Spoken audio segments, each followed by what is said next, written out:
सार बचन राधा स्वामी वार्तिक भाग दूसरा बचन 263। इस युग में वास्ते जीव के कल्याण के सिवाय सद्गुरु और शब्द भक्ति के दूसरा मार्ग और उपाय संतों ने वर्णन नहीं किया, और वेद और पुराण में भी कलयुग के वास्ते यही जतन रखा है, यानी गुरु और नाम की उपासना से जीव का कारज होगा। इसमें प्रमाण बहुत से हैं।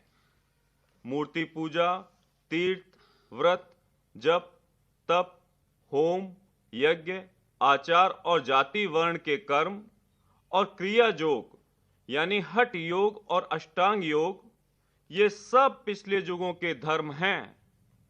इस युग में ना तो ये विधि पूर्वक किसी से बन सकते हैं और ना इनसे वो फल जिसमें जीव का कल्याण होवे मिल सकता है। इस वास्ते इनका बिल्कुल निषेध है।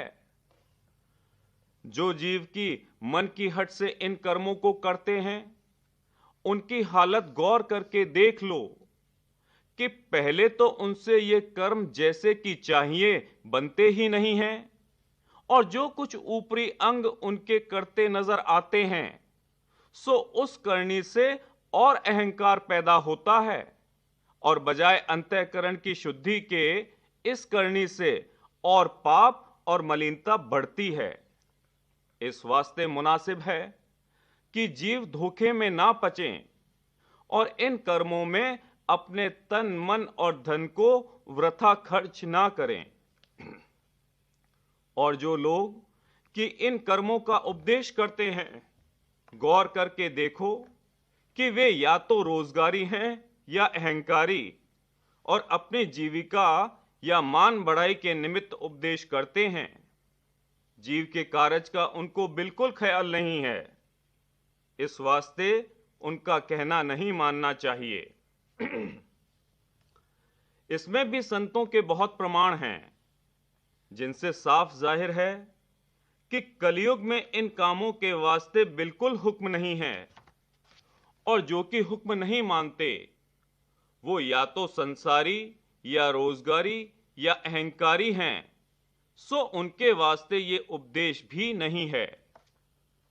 समझदार और परमार्थी जीव को जरा से गौर करने से मालूम होगा कि हकीकत में यह वचन संत और महात्माओं का, जो कि पिछले कर्म और धर्म के खंडन में है, सच्चा है या नहीं। यानी मूर्ति पूजा का मतलब मन और चित्त के एकाग्र करने का था, सो अब एक खेल हो गया, और कोई भी मूर्ति का दर्शन घंटे 2 घंटे बैठकर प्रेम प्रतीत से नहीं करता, तो वो फल जो कि पिछले महात्माओं ने इस काम में रखा था कैसे प्राप्त होगा। बरखिलाफ उसके और मन और चित्त की वृत्तियां फैलीं और तमाशे में लग गईं, तो बजाय फायदे के और नुकसान हुआ। इसी तरह तीर्थों में पहले संत महात्मा रहते थे, और जो वहां जाते थे वो उनका दर्शन और सत्संग करके अंतःकरण की शुद्धि हासिल करते थे। अब बजाय उसके गंगा, जमुना अथवा जल में स्नान करके बाकी वक्त बाजारों की सैर और सौगात के खरीद फरोख्त में जाता है, या भंडारे वगैरह के सरंजाम में और खाने पीने में खर्च होता है, और शोरगुल भीड़ भाड़ में सत्संग और अंतर्वृत्ति अच्छी तरह नहीं हो सकती। इस वास्ते तीर्थ का भी फल उल्टा हो गया, और तीर्थ मेले और तमाशे हो गए। इसी तरह जब तब भी सिर्फ टेक बांध करके या लोक दिखाई के लिए किए जाते हैं, और मन के रोकने का उस करतूत में जरा ख्याल नहीं किया जाता, इसलिए उसमें भी बजाय फायदे के और नुकसान होता है।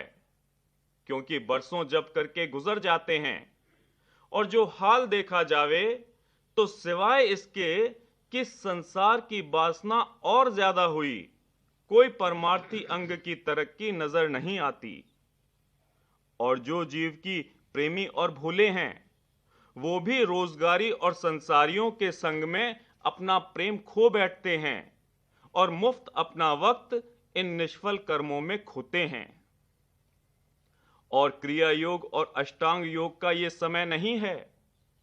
ना तो शरीर में वो ताकत है कि जीव काष्ठा की बर्दाश्त कर सके और न वह करतूत पूरी उतरे, क्योंकि उसके संयम बिल्कुल नहीं बन पड़ते हैं। इस वास्ते उसका भी फल उल्टा हो गया। इसी तरह व्रत वगैरह त्योहार हो गए, क्योंकि उस रोज विशेषकर स्वाद के पदार्थ खाने में आते हैं और ज्यादातर आलस और निद्रा पैदा करते हैं।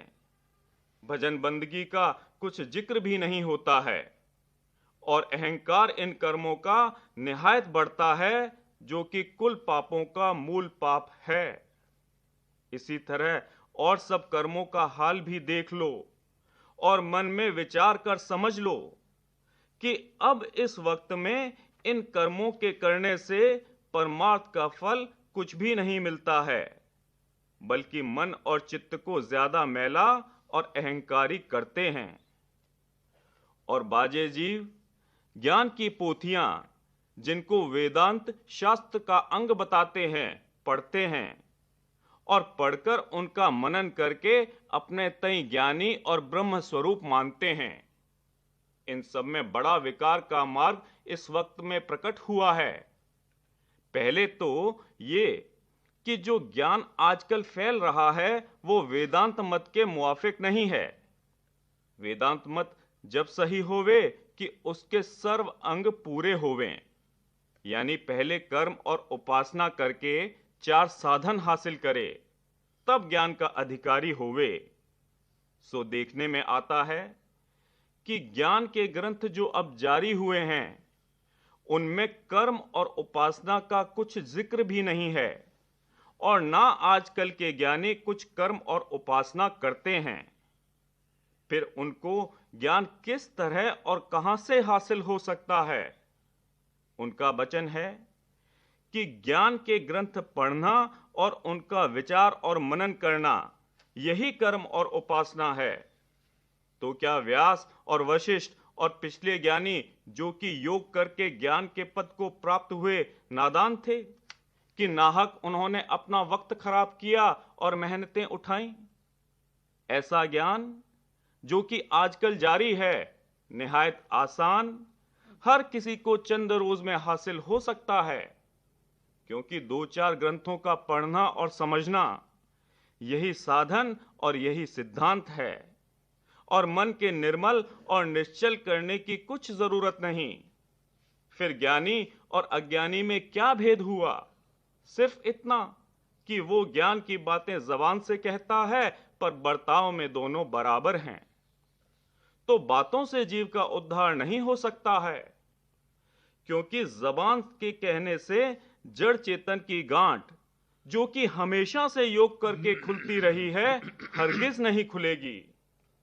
और जो अपने मन में खूब विचार कर देखा जावे तो साफ मालूम होगा कि इस मत से कभी जीव का कल्याण नहीं हो सकता है और ना मन और इंद्रिय बस हो सकती हैं। और जबकि पिछले युगों के कर्म अब बन नहीं सकते हैं और अष्टांग योग भी नहीं हो सकता है, तो ज्ञान जो इन कर्मों का फल था कैसे प्राप्त होगा? इससे जाहिर है कि जो कुछ आजकल के ज्ञानी कह रहे हैं और मान रहे हैं ये वाचक ज्ञान है। जैसे कि कोई भूखा मिठाई का जिक्र करे और नाम उनके तफसीलवार लेवे, पर इस जिक्र करने से ना स्वाद जबान को हासिल होगा और ना पेट भरेगा। इस वास्ते संतों ने इस ज्ञान मत का कलयुग के वास्ते बिल्कुल निषेध किया है और जीव की मुक्ति और उद्धार सद्गुरु और शब्द भक्ति से मुकर्रर रखा है।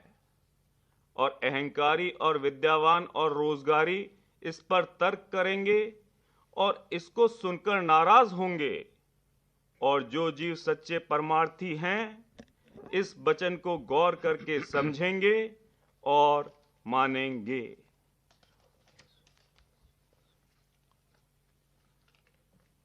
वचन बाबूजी महाराज तीसरा भाग, वचन नंबर 41, आगरा, 22 अक्टूबर सन 1938। भेख और पाखंडी चीरहरण। जिसने परमार्थ का बाना पहना और परमार्थ में कदम उठाया उसको भेख कहते हैं, और पेशतर के जमाने से जो भेख नेष्टा चली आती है वो इसी से मतलब है। मगर होते होते अब भेख के मानी स्वांग हो गए हैं। कहते भी हैं कि भेख बदल कर आए हैं। खैर, ये स्वांग बदलने वाले तो पाखंडी और झूठे हैं। संत मत का भेख, जिसका स्वामी जी महाराज ने बानी में वर्णन किया है, चाहे गृहस्थी हो और चाहे विरक्त हो, वो है जिसको संतों पर निश्चय हो। संतों पर निश्चय होने से मतलब ये है कि संतों के बताए हुए नाम की निष्ठा, धारणा और विश्वास हो, और उस रूप में प्रीत और भाव हो। राधा स्वामी दयाल परम संत सद्गुरु रूप धारण करके यहाँ पधारे और धुरधाम के नाम का यानी राधा स्वामी नाम का उपदेश किया।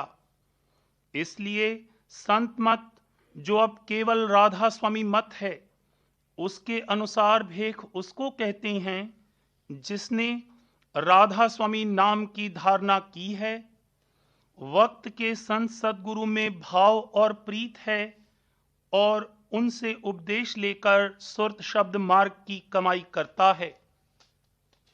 भेख उसको भी कह सकते हैं जिसको गो अभी वक्त के संत सद्गुरु नहीं मिले हैं, मगर उनकी सच्ची खोज व तलाश कर रहा है और पिछले संतों की बानी भाव सहित पढ़ता है, ये आशा रखते हुए कि एक रोज वक्त के पूरे गुरु मिलेंगे, और जिसको निज धाम में पहुंचकर प्रेम और आनंद की अवस्था प्राप्त करने की सच्ची अभिलाषा पैदा हुई है।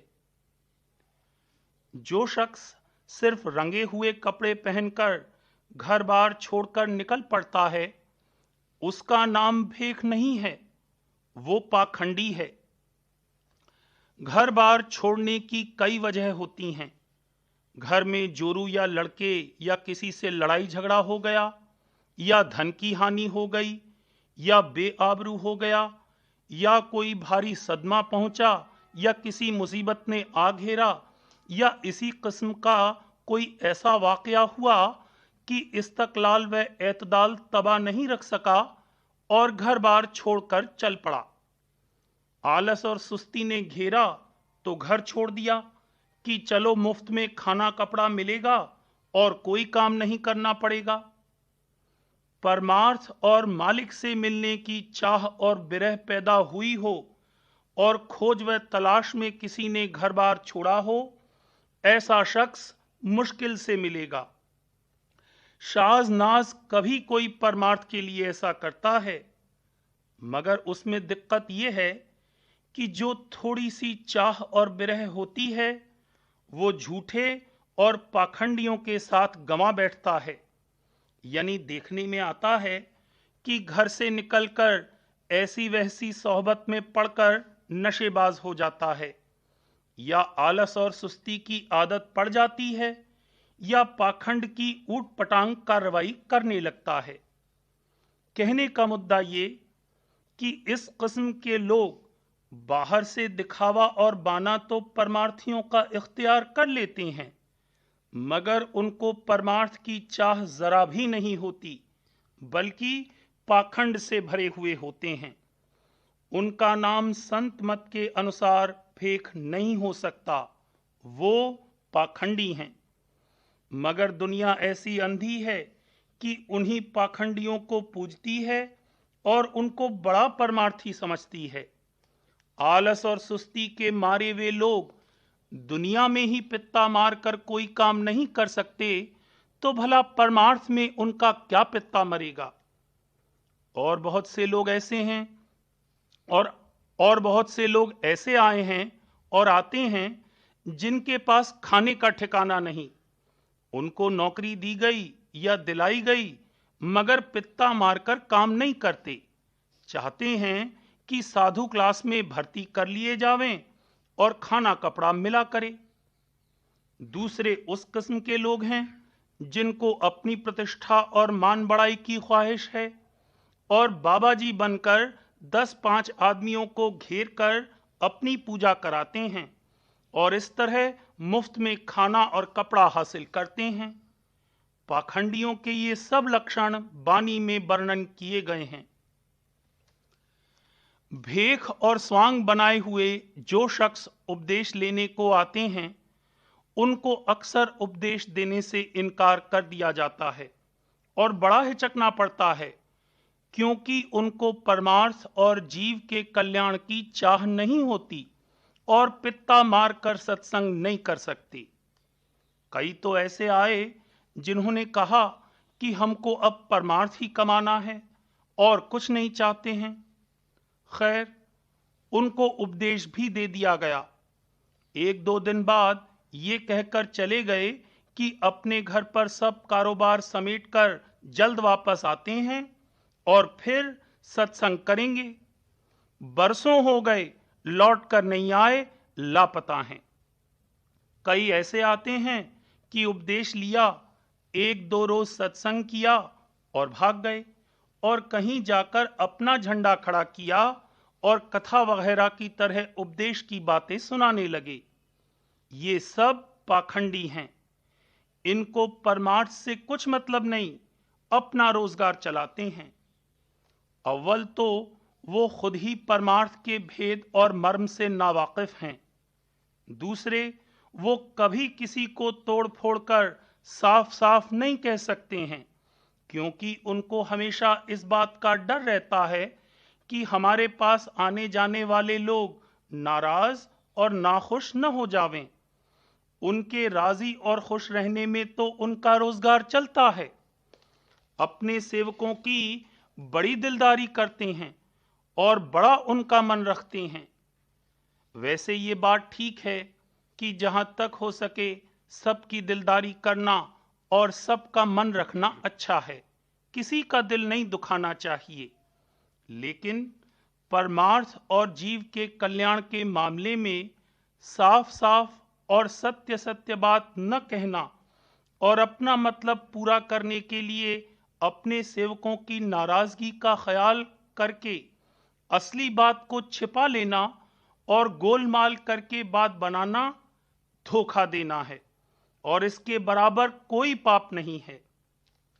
वैसे दिलदारी करने और मन रखने की बात तो ये है कि 4 आदमियों को भी कोई खुश हमेशा चार आदमियों को भी कोई हमेशा खुश नहीं रख सकता, चाहे जिस कदर उनकी दिलदारी करे और उनके मन रखने का काम करे। हुजूर महाराज जब मुलाजमत में थे, एक बड़े भारी महकमे के आला अफसर थे। बहुत अच्छा इंतजाम रखते थे, कभी बदअमली या बेअमली नहीं हुई और सबका दिल रखते थे। उस वक्त उनके मातहत ख्वाह और कोई जिस काम के लिए कहते कर देते थे।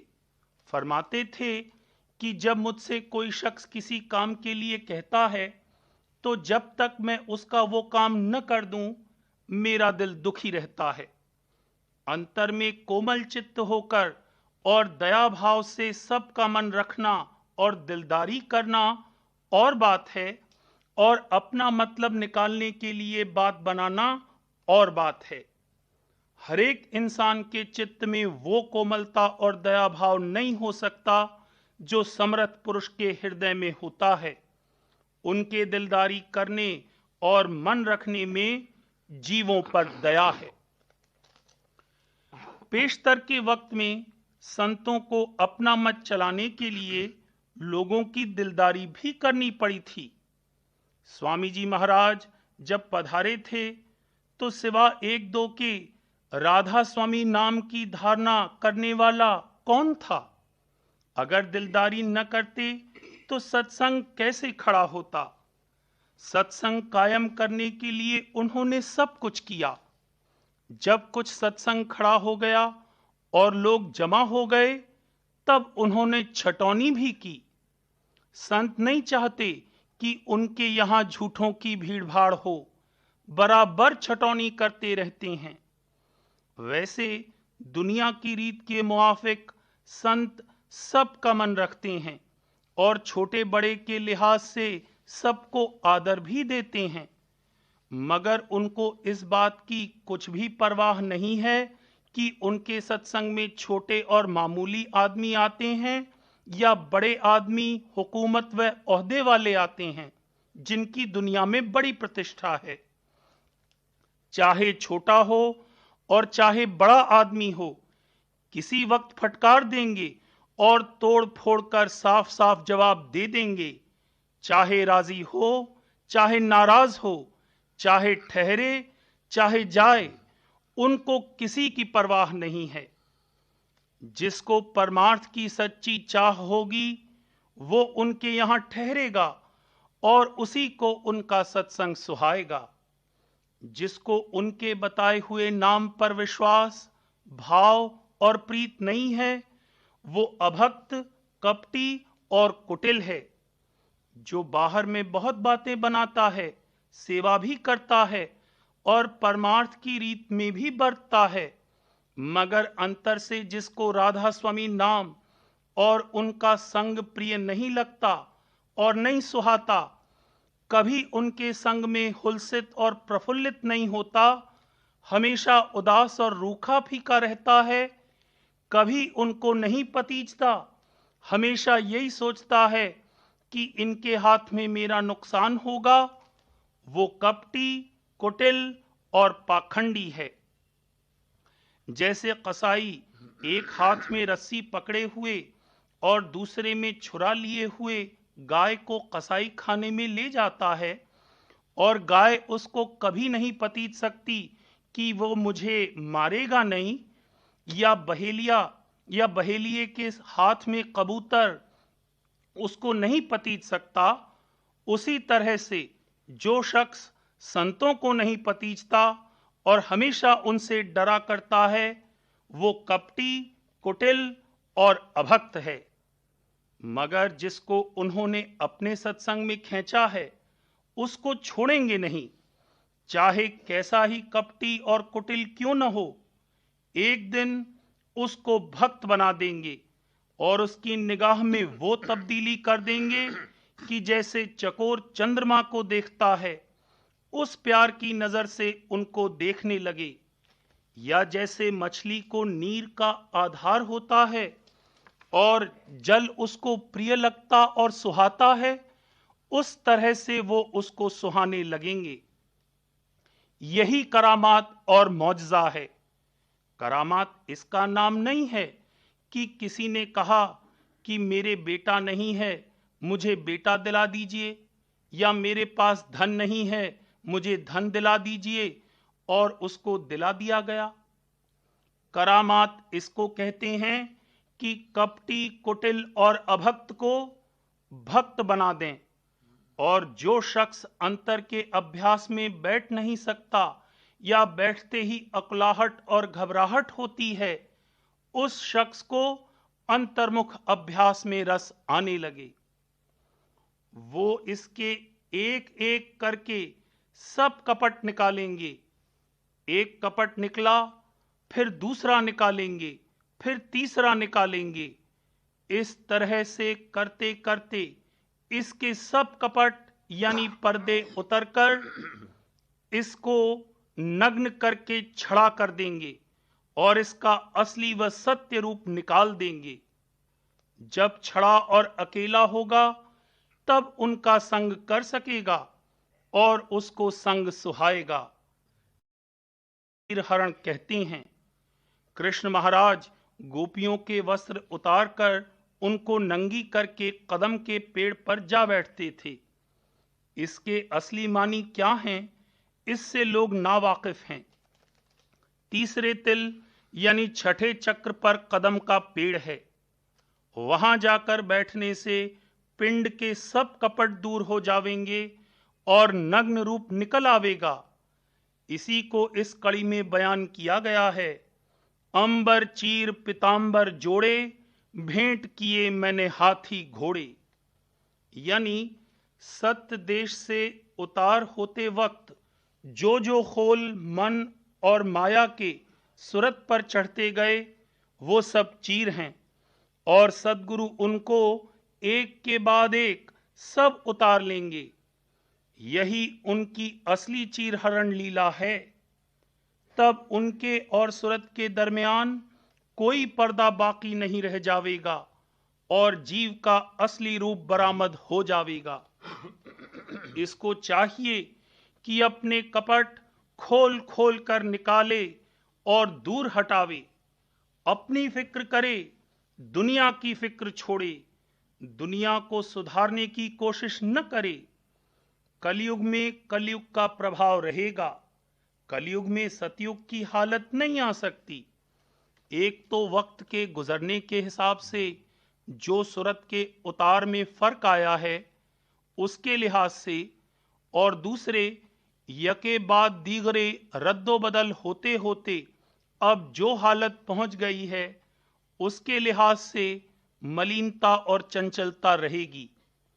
एक पैमाने की मलिनता व चंचलता और विष का रहना जरूरी है, वरना रचना कायम नहीं रह सकेगी।